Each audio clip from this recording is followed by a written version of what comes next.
예수께서 즉시 제자들을 재촉하사 자기가 무리를 보내는 동안에 배를 타고 앞서 건너편으로 가게 하시고 무리를 보내신 후에 기도하러 따로 산에 올라가시니라. 저물매 보자 혼자 있으니 배가 이미 육지에서 술이나 떠나서 바람이 거스름으로 물결로 말미암아 고난을 당하더라. 밤사경에 예수께서 바다 위로 걸어서 제자들에게 오시니 제자들이 그가 바다 위로 걸어오심을 보고 놀라 유령이라 하며 무서워하여 소리 지르거늘 예수께서 즉시 이르시되 안심하라. 나니 두려워하지 말라. 베드로가 대답하여 이르되 주여 만일 주님이시거든 나를 명하사 물 위로 오라 하소서 하니 오라 하시니 베드로가 배에서 내려 물 위로 걸어서 예수께로 가되 바람을 보고 무서워 빠져가는지라 소리질러 이르되 주여 나를 구원하소서 하니 예수께서 즉시 손을 내밀어 그를 붙잡으시며 이르시되 믿음이 작은 자여 왜 의심하였느냐 하시고 배에 함께 오름에 바람이 그치는지라 배에 있는 사람들이 예수께 절하며 이르되 진실로 하나님의 아들이로소이다 하더라. 아멘. 오늘은 28절부터 33절까지의 말씀을 중심으로 여러분에게 전하기를 원합니다. 오래전에 제 가까운 어르신 한 분이 암에 걸리셔서 오랫동안 고생을 하신 것을 본 적이 있어요. 위암에 걸리셨는데 너무 고통스러우니까 고통스러울 때마다 빨리 죽었으면 그리고 우리를 볼 때마다 빨리 죽게 해달라고 하나님께 기도 좀 해달라고 그렇게 막 간절히 눈물을 흘려가면서 부탁하시는 모습이 눈에 선합니다. 그러다가 식구들이 다 모여요. 자식들이 모이고 손자 손녀들이 모여서 함께 막 즐겁게 노는 모습을 옆에서 이렇게 지켜보시면 이분이 아이고 몇 년 더 살았으면 좋겠는데 이 귀한 모습들 이 새끼들하고 아이고 같이 좀 더 살고 싶은데 그러면서 막 우시는 거예요. 그러다가 돌아가셨어요. 이 죽음이라는 것이 무엇일까요? 생물학적으로 육체적으로 숨이 끊어지는 거죠. 그죠? 내가 활동이 정지되는 거 이게 신체적인 죽음이죠. 신체의 모든 기능이 다 활동이 정지되는 것이 이게 죽음입니다. 사람들은 실은 이 죽음은 별로 두려워하지 않아요. 진짜 죽음을 두려워하는 또 다른 의미가 있어요. 또 다른 죽음이라는 게 있단 말이에요. 죽음은 우리가 죽을 때 뭐가 끊어져요? 관계가 다 끊어져요. 사랑했던 식구들하고 다 헤어져야 돼요. 주위의 모든 사람들과 다 헤어져야 돼서 혼자가 되는 거예요. 완전히 철저히 혼자가 되는 게 이게 죽음입니다. 이것을 사회적인 죽음, 관계적인 죽음이라 그렇게 표현해요. 사람이 두렵고 죽음에 대해서 두려워하고 슬퍼하는 이유가 바로 이 죽음 때문에 그래요.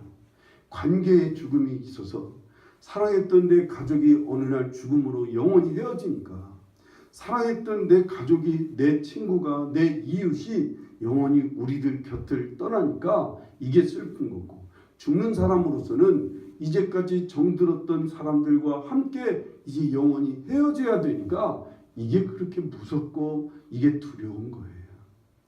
이게 정말 죽음이에요. 관계적인 죽임, 이것을 사회적인 죽음이라 그래요.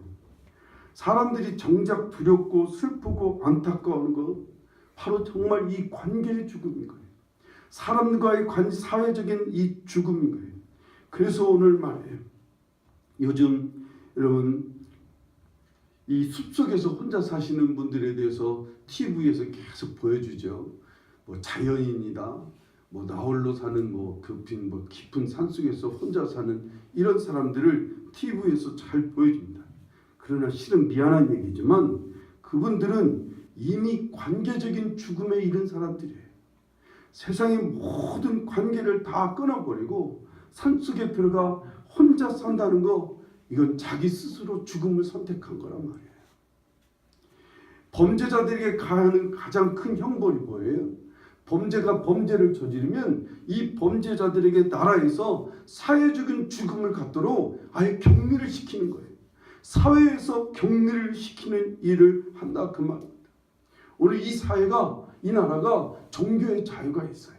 어떤 종교를 믿든 정말 나라에서 자유롭게 타치하지 않습니다. 그런데 단 나라에서 막고 정지하는 종교가 있어요. 어떤 종교든 그 종교가 사회적인 죽음을 갖도록, 관계적인 죽음을 갖도록 사람들을 독려하고 사람들을 가르치고 사람들을 이끄는 종교, 이것을 나라에서는 사이비 종교라 그래요. 이 사이비 종교를 나라에서 적극 막아요. 왜? 가족들을 버리게 만들어요. 주위 사람들을 버리게 만들고 오직 나만 쫓으라는 거예요. 너희들을 나만 따라야만 구원받고 영생 얻는다고 그러면서 모든 가족들을, 모든 직장을, 모든 사회를 다 버리라고 그럽니다. 이런 종교는 나라에서 정지하게 돼 있어요. 나라에서 이것을 원치 않는 거예요. 왜? 관계적인 죽음을 갖게 만드니까, 사회적인 죽음을 갖게 만드니까 그런다 그 말입니다. 우리가 인생을 살다 보면 여러 가지 실패도 겪을 수 있고 어려움도 겪고 사람과의 갈등도 겪고 상처도 입기도 해요. 그리고 질병에 걸려서 때로는 병에 걸리기도 해요. 어쩔 때는 노름에 빠지고 특별한 어떤 일이, 어떤 삶, 힘이, 어떤 취미생활 때문에 어떤 도박이나 술이나 이런 것에 빠져서 그렇게 되다 보면 이런 것들로 인해 사람들이 안타깝게 되는 것이 뭐예요? 자꾸만 좌절하고 실망하고 사람들과의 상처를 인해서 괴롭고 힘들다고, 아니면 도박이나 이상한 것에 빠져서 자꾸만 사람들과의 관계가 멀어지기 시작하는 거예요. 자꾸만 스스로 마음을 닫게 되는 거예요. 서서히 그래서 관계를 끊게 됩니다. 그러다 보면 자기도 모르는 사이에 사회적인 죽음을 맞이하게 되는 거예요. 이게 안타까운 거예요. 이들의 공통점은 그래서요. 이렇게 사회적인 죽음을 맞게 되면 혼자 남게 되잖아요. 가족들한테 떨어지고 외면당하고 모든 사회에서 스스로 혼자가 되게 되는 사람들은 나중에 살면서도 뭐라고 말해요? 사는 것 같지가 않는 거예요. 사는 게 사는 것이 아니라고 고백해요. 죽지 못해 산다는 이런 말을 입에 달고 사는 경우들이 많습니다. 이것도 못 느끼고서 스스로 죽음 안에 갇혀버리는 사람도 있어요. 아예 스스로 혼자 깊은 방 안에, 혼자 깊은 숲속에 들어가서 나는 행복하다 말하지만 실상은 정말 스스로 죽음에 이른 이런 사람들도 없지 않아 있습니다. 하나님께서는 인간을 창조하시면서 이 죽음에 대해서 얘기하셨어요. 정말 진짜 죽음이 있다는 사실을 인간에게 뭐라고 표현하시냐면 선악과를 먹지 말라는 거예요. 선악과를 먹으면 너희들이 정령 죽으리라 주님 말씀하셨어요. 사람은 근데 이 죽음을 이해하지 못했어요. 그래서 선악과를 먹습니다. 그래서 하나님께서 인간에게, 선악과를 먹은 인간에게 사망이라고 하는 형벌을 주시는 거예요. 사망이라는 형벌을 내리시는데 그것이 어떤 사망이에요? 하나님과 교제가 끊어지는 거예요. 하나님과의 관계가 끊어지는 이 죽음을 하나님 말씀하셨던 거예요. 죄의 싹은 사망이요 라고 하는 말씀대로 이 사망은 뭐예요? 하나님과의 끊어지는 거예요. 하나님과의 관계가 끊어지는 이 죽음이 죄의 싹이다 그 말입니다. 아직은 옆에 가족이 있고 사람이 있으니까 이 사망의 심각함을 모르는 사람들이 참 많아요.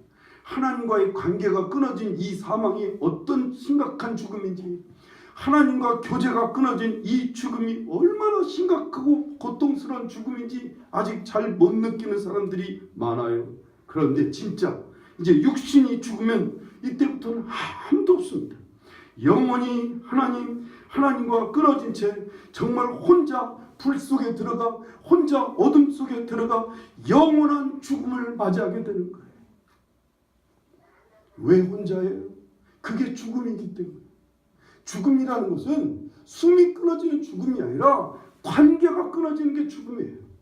모든 사회적인 관계에서 철저히 다 끊어져서 혼자가 되는 것, 이게 죽음이란 말이에요. 사람들은 지옥까지도요, 지옥에 가서도 지옥에 가서도 같은 동료가 있는 줄 생각해요. 같이 못된 짓 하던 사람들이 다 같이 모여서 우리 지옥에 가서도 한 패를 만들자 이러고 상상하는 사람들이 참 많아요. 지옥의 불 속에 들어가서도 함께 뜨거운 불 속에서 우리 같이 견디자 이렇게 생각하고 이렇게 기대합니다만 아니에요. 관계의 죽음이 영원히 지속되는 곳이 지옥인 거예요. 관계의 죽음이 영원히 끝도 없이 혼자가 되는 거예요. 부자와 나사로에 대한 얘기를 주님께서 하시는데 부자는 죽어서 음부의 고통 중에 있습니다. 그런데 그 주위에 누가 있다는 얘기가 없어요. 그 고통 중에 부자는 온전히 혼자 있습니다. 근데 위를 올려다보니까 나사로는요 아브라함의 품에 안겨서 같이 누군가와 같이 있는 거예요.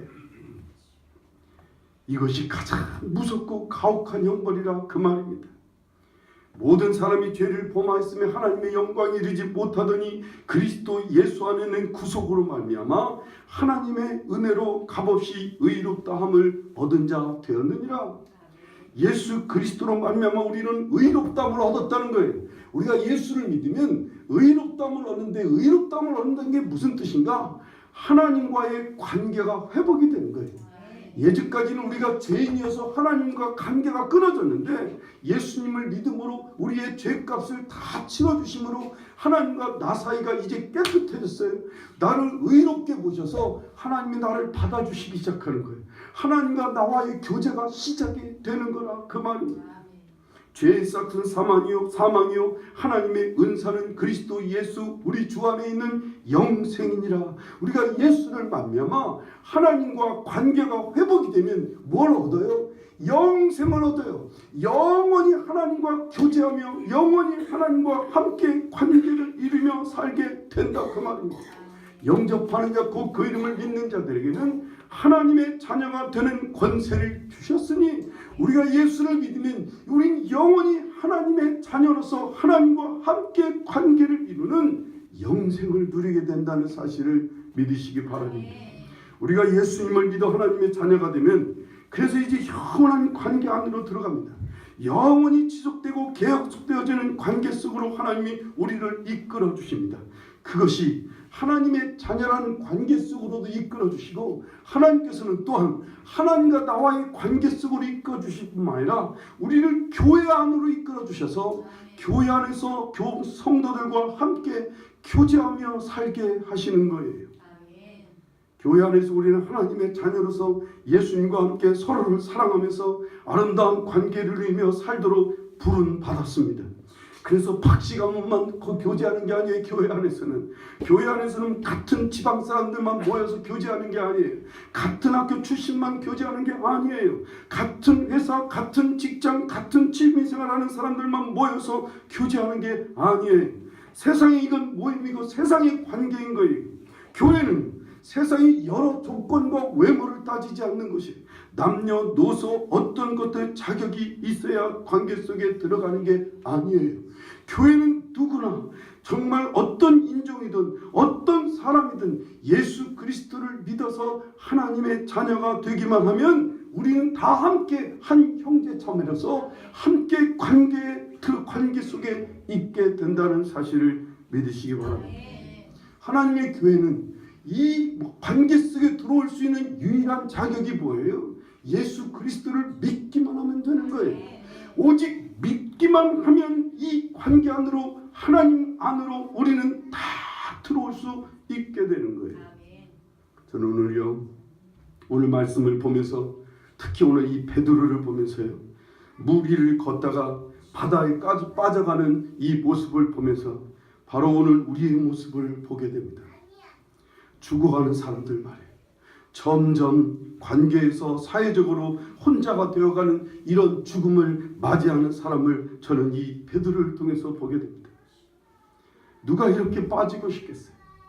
누가 이런 죽음을 좋아할 사람이 어디 있겠어요? 그런데 살다 보면 풍랑을 만나게 돼요. 살다 보면 여러 가지 어려운 세상의 물결이 들어와서 배가 가라앉아 가족 전체가 죽어가는 이런 죽음을 맞이하는 가정도 있어요. 혼자서 또한 세상이라는 관계 속에서 철저히 고립되어지고 혼자가 되어져서 정말 세상이라는 바다에 깊이 빠져가는 혼자가 되는, 관계가 끊어지는 이 죽음을 맞이하는 경우가 있게 된다는 거예요. 일전에 우리 탄핵으로 박근혜 씨가 대통령에서 파면이 됐습니다. 제가 보면서 한 가지 염려되는 것은 이분이 대통령직에서 파면됐다고 이제부터 모든 관계를 끊고 그리고 모두 사회적으로 정말 철저하게 고립이 돼서 혼자가 돼서 이런 관계적인 죽음과 사회적인 죽음을 맞이하지 않을까. 스스로 방 안에 들어가 모든 사람들과의 관계를 끊고 스스로 죽음 안으로 들어가지 않을까 하는 염려가 들었어요. 그것 때문에 좀 불쌍해요. 안타까워요. 지금까지도 그렇게 살아왔는데 유일하게 최순실이라는 사람 하나하고 가까이 하면서 관계를 맺고 살았는데 이제는 그것마저도 감옥에 들어갔으니 이제 누구하고 관계를 맺고 살까요? 이미 형제들과는 이미 끊은 상태고. 그래서 정말 안타까웠어요. 사람들은 일이 안 되고 이 삶이 실패하거나 병이 들면 원치 않게 사람들과의 관계가 끊어집니다. 사람들과의 관계가 멀어지는 거예요. 자신이 스스로도 그래요. 나는 못나서 그렇다. 나는 실패자라고. 나는 틀렸다고 생각하면서 사람들과의 관계를 끊어버리고 싶어요. 점점 혼자 되려고 그래요. 스스로 사망 선고를 내리는 사람이 있어요. 나는 철저하게 혼자 되고 싶어. 사람들 만나기 싫어. 사람들과 함께하고 싶지 않아. 그래서 스스로 죽음의 길을 가는 사람이 있어요. 때로는 질병으로, 사업의 실패로, 가족과의 다툼으로 점점 관계가 끊어지는 이런 사람들이 있다. 제가 일전에 어떤 권사님 한 분을 만났는데 자기 시아버지를, 중풍에 걸린 시아버지를 모셨는데 시아버지가 젊었을 때 자녀들에게 어지간히 못되게 굴었던가 봐요. 방에 이제 누워있는데 아무도 이 아버지를 돌볼 사람이 없어요. 아들이 7명, 아들, 딸이 7명이 되는데 누구도 아버지를 돌아보질 않아. 심지어는 그 아내조차도 그 남편을 돌아보지 않고 할 관심도 안 갖는 거예요. 그래서 이 예수 믿는 며느리, 큰 며느리 하나가 할 수 없이 자기 아버지, 시아버지를 모시는 거예요. 소대변을 받아가면서. 근데 소대변을 받는 것은 힘들지 않는데 너무 힘들었던 것은 형제들이 아무도 찾아와 주지 않는 거예요. 같이 어려움 좀 나눴으면 좋겠는데, 같이 짐을 좀 나눴으면 좋겠는데 아무도 이 아버지에 대한 상처 때문에 자식들이고 아내고 누구도 돌보려고를 안 하는, 그렇게 7년을 돌보다가 돌아가셨다는 거예요. 그게 너무 힘들다는 거예요. 사람과 관계가 단절이 되니까 세상에 병다놓은 것은 별로 힘들지 않는데 관계가 단절되는 것이 너무 힘들더라고요. 외롭고 힘들어서 정말 자기 어떻게 되는 줄 알았다고요. 여기 더욱 안타까운 것은 오늘 여기 베드로처럼요, 믿음의 줄이 끊어지는 사람이에요. 믿음의 줄이 두 줄을 놓쳐서 예수님과 성도들과의 관계의 줄이 끊어져가는 사람들이 있어요. 그래서 서서히 죽어가는 사람입니다. 바람을 보고 무서워서 바다에 빠져가는 베드로처럼 성도들이 세상의 일의 어려움과 실패와 세상의 문제와 사람들과의 갈등이라고 하는 이 바람을 보고 죽을까봐 무서워하는 거예요. 혼자 될까봐 무서워하는 거예요. 그래서 예수님에 대한 믿음을 놔버려요. 그래서 예수 그리스도를 의지하고 바라보는 믿음의 줄을 놓치고 세상 사람을 막 쫓아가려고 하는 거예요. 그래서 예수님과 멀어지는 거예요. 그래서 하나님과의 관계가 끊어지고 교회 오는 것을 서서히 멀리하면서 성도들과의 영원한 관계도 서서히 멀어지는 거예요. 여러분, 성도들과의 관계는 영원한 관계, 가족들은 죽으면 끝나는 거예요. 그런데 성도들은 영원히 함께 교제하며 함께할 사람들이에요. 그 영원한 관계마저도 끊어버리고, 심지어는 어떤 사람은 완전히 믿음을 잃어버려서 이제는 예수 그리스도와 하나님과의 관계가 완전히 끊어져 버리는 신앙을 놔버리는 사람들도 있습니다. 이게 우리에게, 우리 믿음의 사람들에게 우리 인생에서 일어나는 가장 큰 위기인 거예요. 혼자 되는 거예요. 혼자 되는 게 가장 큰 위기예요. 여러분, 고난 그게 위기가 아니에요. 사업의 실패가 위기가 아니에요. 질병에 걸리는 게 위기가 아니라니까요. 진짜 위기는 혼자가 되는 거예요. 혼자가 되는 거예요. 서서히 가족관계에서 멀어지고, 사회적으로는 이웃들과 멀어지고, 교인들과 멀어지고, 하나님과는 아예 멀어지고, 그래서 혼자가 되는 거예요. 더 큰 위기는요, 하나님과 끊어질 위기에 있다 그 말입니다. 그렇다면 이 사람은 영원한 사망의 시작이 되는 거예요. 하나님과 끊어진다는 얘기는 이제는 영원히 죽는다는 거예요. 영원히 혼자가 될 수밖에 없다는 거예요. 이렇게 되면 마귀가 건드려도 누가 보호해 줄 사람, 막을 길이 없어요. 캄캄한 어둠에 갇혀서 악한 마귀는 이리저리 찔리고 상하게 하고 이리저리 핥히고 찢어도 속수무책으로 당해야 됩니다. 그래서 점점 우울함에 빠집니다. 점점 공황장애, 점점 악해지고 점점 정말 유혹에 빠집니다. 점점 질병 나서 질병 속에서 깊이 자살의 그런 유혹까지 생기기 시작합니다. 자기를 자책합니다. 자기를 슬퍼합니다. 화를 내지만 철저히 그러면서 세상과 닫아버리기 시작하는 거예요. 세상은 이렇게 빠져가는 사람을 향해 오히려 질책합니다. 그러니까 네가 안 되는 거야. 네가 못나서 그래. 네가 성격이 문제야. 너는 경제적으로 가난해서 안 돼. 너는 왜 그렇게 무지하고 어리석어? 왜 그렇게 무능해서 사업에 실패하는 거야? 왜 너는 그렇게 말하지 않는데도 그렇게 말하는 것처럼 사람들과 왜 그렇게 관계를 그렇게 갖는 거야? 이 사회 전반이 다 그렇습니다. 외모를 문제 삼아요. 사는 모습을 문제 삼아요. 성격과 능력을 문제 삼아서 그러니까 너는 우리와 관계가 끊어질 수밖에 없어. 그러니까 너는 혼자 될 수밖에 없어. 그러니 너는 혼자가 돼야 돼 하고 밀어내는 거예요. 심지어 교회 안에서조차도 이렇게 빠져 죽어가는 성도를 보고 세상적인 기준을 들이대면서 세상적인 기준으로 사람을 질책하는 경우가 있어요. 혼자가 되는 것을 당연시합니다. 교인들조차도요. 네가 무능해서, 네가 성격이 안 좋아서, 네가 무지해서, 네가 외모가 그래서, 경제적으로 그래서 우리와 어울릴 수가 없는 거야. 우리와 함께할 수가 없는 거야. 너를 받아줄 수가 없는 거야. 근데 여기 주님을 보십시오. 우리 30절 31절 말씀을 볼까요? 바람을 보고 무서워 빠져가는지라 소리질러 이르되 주여 나를 구원하소서 하니 예수께서 즉시 손을 내밀어 그를 붙잡으시며 이르시되 믿음이 작은 자여 왜 의심하였느냐라고 하십니다.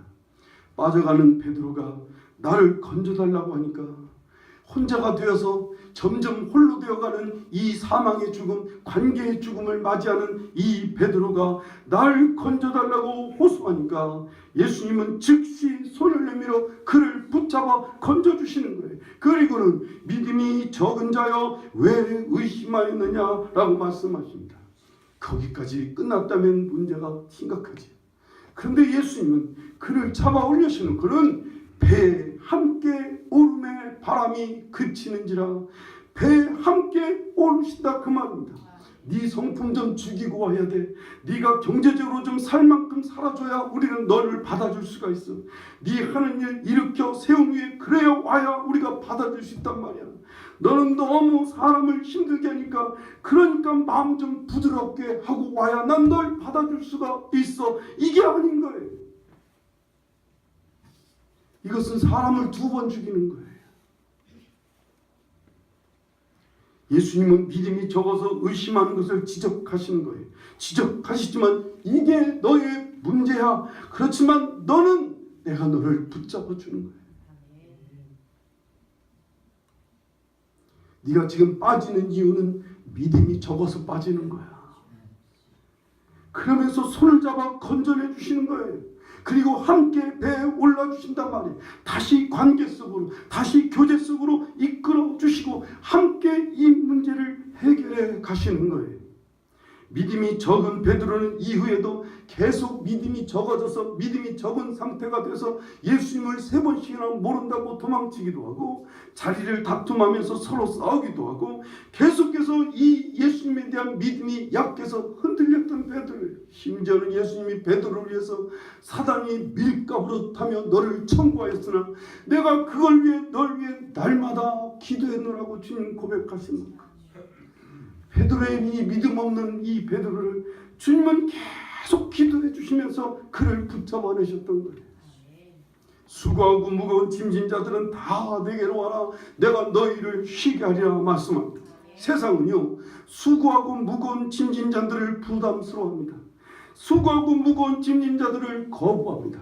심지어는 내 짐을 져주는 사람 정말 내 가족조차도 김경에 효자 없다고 자식들조차도 부모의 무거운 짐을 지려고 하지 않습니다. 부모의 수고하는 짐을 지려고 하지 않는 게 요즘 세상이라 그 말입니다. 그러나 주님께서는 이 짐을 져주시겠다는 거예요. 주님께서는 이 수고하는 거 무거운 짐을 갖고 오면 주님은 져주시겠다는 거예요. 세상이 모두 널 버려도 나는 너를 결코 떠나지 아니하며 결코 너를 버리지 아니하리라 주님 말씀하십니다. 보라 세상 끝날까지 내가 너희와 함께 하리라 주님이 약속하시는 분이에요. 그래서 우리가 예수님을 믿으면요 우리는 절대로 빠져 죽지 않습니다. 이 관계적인 죽음, 이 사회적인 죽음 절대로 우리에게는 해당되지 않는 거예요.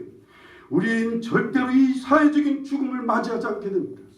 예수 그리스도로 말미암아 말이에요.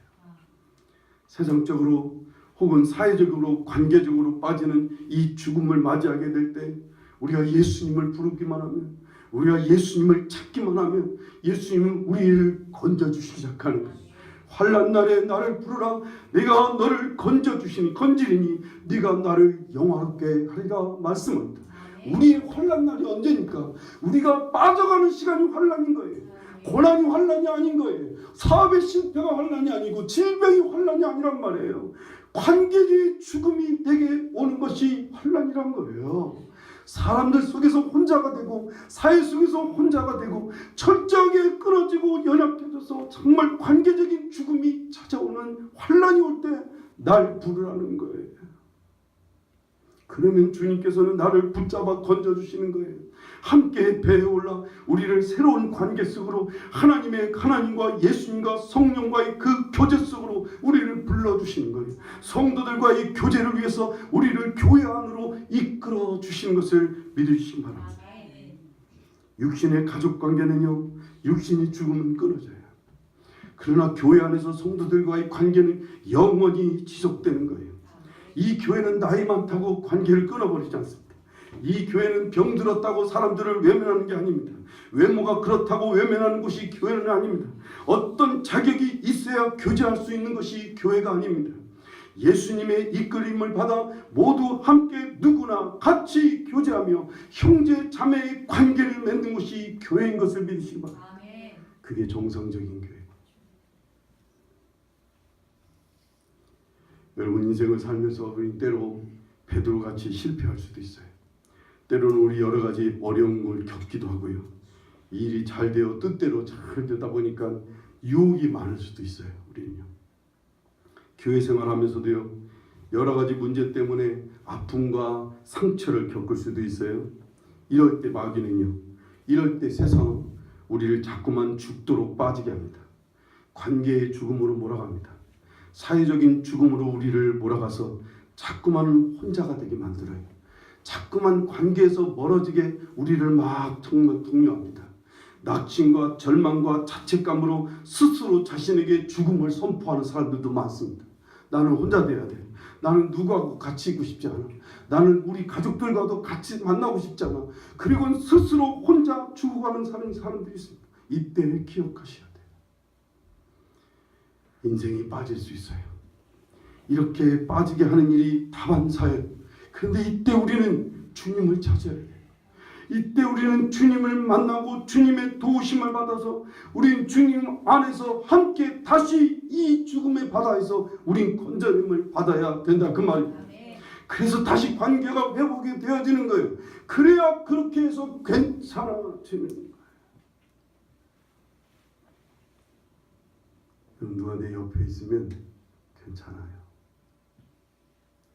사람들이 여행을 자주 가죠, 요즘이요. 여행의 초보들은 여행 뭐 들어가요? 여행의 초보들은 뭐로 여행 가죠? 거기 멋있는 것을 이렇게 구경하러 갑니다. 누가 먹을 거 먹어가지고 나하고 좀 똑같은 생각. 여러 가지 멋있는 광경들, 우리나라에서는 보지 못했던 광경을 구경하러 가요. 그런데 여행을 조금 다니다 보면, 여러분 여행을 왜 가는 줄 알아요? 여행 가서 가장 기억에 남는 게 뭘까요? 여러분, 여행은 누군가를 만나기 위해서 갑니다. 세계의 여러 사람들과 함께 다양한 사람들과 교제하기 위해서 가요. 그래서 여행 갔다 와서 유일하게 남는 게 뭐예요? 거기 가서 만났던 새로운 친구, 거기 와서 만나서 교제했던 사람들이 유일하게 가슴에 남는 거예요. 여행의 고수들은 여행의 묘미가 여기 있다고 그래요. 인생, 외로운 인생길, 누군가 함께 만나서 같이 그 사람과 시간을 보내고 식사를 하고, 아주 낯선 사람, 우리나라 사람이 아닌 외국 사람과 함께 말도 안 통하는데도 같이 마음을 나누며 교제했던 그것이 그렇게 즐겁다. 여러분, 우리 인생 정말 어떻게 보면 잘 사는 사람, 못 사는 사람 다 다양합니다.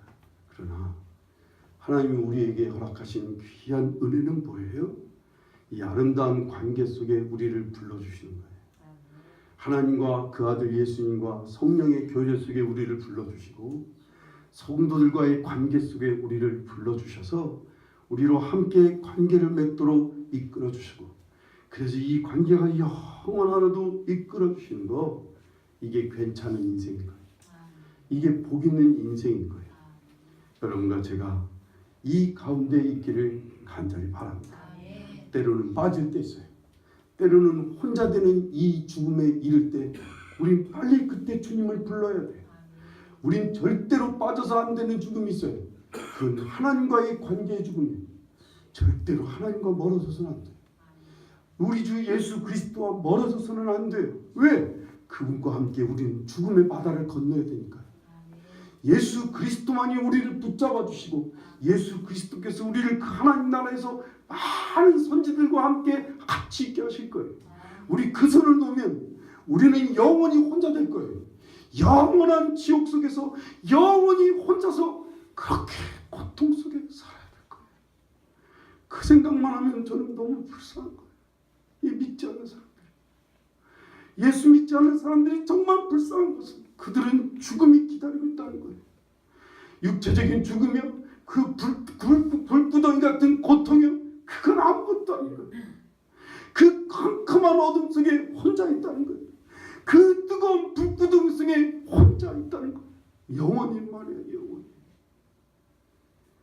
우리 그런 일이 생기지 않게 힘써 주님을 부르고, 그래서 주님을 통해 아름다운 관계가 회복이 되고, 예수 그리스도의 도움을 힘입어 사람들과 따뜻한 관계를 잘 이루어서 여러분과 저의 삶이 앞으로도 계속 복된 삶이 될 수 있기를 간절히 축원합니다. 행복은 거기 있어요. 행복은 누구와 좋은 관계를 맺는 것이 행복이에요. 행복은, 영적인 행복은 하나님과 좋은 관계를 맺는 거예요. 여러분과 제가 이 귀한 행복을 놓치지 않기를 간절히 축원합니다. 기도하시겠습니다. 우리 시간 함께 기도하실 때, 하나님, 혹여나 이런 죽음에 빠져가기 위기에 저를 붙잡아 주십시오. 혹여나 하나님과 멀어져서 하나님과의 관계가 지금 끊어지려고 하는 사람이 있다면 다시 잡으십시오. 다시 부르면 주님은 막 발로 볼 수 이 맨발로 뛰어오셔서 우리를 잡아주시리라 믿습니다. 영원토록 주님과 함께 좋은 사람들과 함께 관계를 맺어가며 살 수 있게 달라고 기도하시기를 바랍니다.